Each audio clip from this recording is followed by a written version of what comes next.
এক শ্রেণীর মানুষ আছে যারা অপরের কাছে সাহায্য প্রার্থনা করে এবং হাত বাড়ায়, আবেদন নিবেদন করে এবং ভিক্ষা চায়। ভিক্ষাবৃত্তির জন্য নিজে ফকির সাজে এবং গরিব নিঃস্ব প্রতিপন্ন করে। ইসলাম সাধারণতভাবে সাহায্য প্রার্থনা এবং ভিক্ষাবৃত্তিকে সমর্থন করে না। ভিক্ষা করার কাজ হলো ঘৃণ্যতম কাজ, আর নিজেকে গরিব সাজানো এবং নিঃস্ব ও অসহায় সাজানো ইসলামের পরিপন্থী, যার জন্য ওই সকল ব্যক্তিদের ক্ষেত্রে পবিত্র হাদিস শরীফের মধ্যে বর্ণনা করা হয়েছে যে ওদের মুখমণ্ডলে পরকালের মহাবিচার দিবসে কোনো মাংস থাকবে না। আল্লাহ তাআলা তার চেহারা থেকে সমস্ত মাংস তুলে নেবেন। চেহারা বা মুখমণ্ডলে শুধু হাড় আর হাড় থাকবে, মানে মুখের কঙ্কালটা শুধু থেকে যাবে। এটা হওয়ার কারণ কি? কারণ হলো এরা অন্যের দিকে ঝুঁকে পড়ত, তাকে সালাম করত এবং তার কাছে সাহায্য প্রার্থনা করত, তার কাছ থেকে ভিক্ষা চাইত।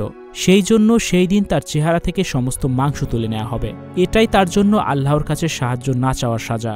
আর তার ওইরকম বিশ্রী অবস্থা হওয়ার পরে সকলেই তাকে দেখে চিনে ফেলবে। সবাই জেনে যাবে যে আল্লাহকে বাদ দিয়ে অন্যের কাছে হাত বাড়িয়ে প্রার্থনা করার দরুন তার এই দুরবস্থা হয়েছে। এখানে হাদিসের বর্ণনা থেকে আমাদের একান্তভাবে শিক্ষা নেওয়া উচিত।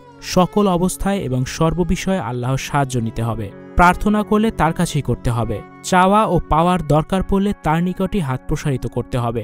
মনের ভাবনা ও ভালো মন্দ নিবেদন করার একমাত্র ঠাঁই হল তার মহান দরবার। তিনি অনন্ত অসীম করুণাময় এবং দয়ার সাগর। রহম করম ও সাহায্য এবং প্রয়োজন পূরণ তার কাছ থেকেই হয়। করুণা ও অনুকম্পা তার কাছেই চাইতে হয়। সাহায্য যা আসার সেখান থেকে আসে। পৃথিবীর সকল বিষয়ের একমাত্র অধীশ্বর হলেন আল্লাহ। আমাদের প্রথম থেকে শেষ সকল বিষয়ে ভরসাস্থল হলেন তিনি। অতএব ওই স্থানকে কেন্দ্র করেই আমাদের আবর্তিত হতে হবে। আর অন্য কোনো পথ এবং ব্যক্তির উপরে নির্ভরশীল হওয়া যাবে না, তাকে আঁকড়ে থাকতে হবে। এটাই আমাদের এক এবং অদ্বিতীয় সাহায্য চাওয়ার ও পাওয়ার কেন্দ্রবিন্দু। তাই আমরা প্রার্থনা করি, হে আমাদের দয়াশীল ও করুণাময় আল্লাহ, তুমি আমাদের ওই একক পথের পথিক বানাও। জীবনের গন্তব্যস্থল বানিয়ে দাও তোমার ঠিকানাকে। আমাদের আশা আকাঙ্ক্ষা, চাওয়া পাওয়া, আবেদন নিবেদন শুধু তোমার কাছে।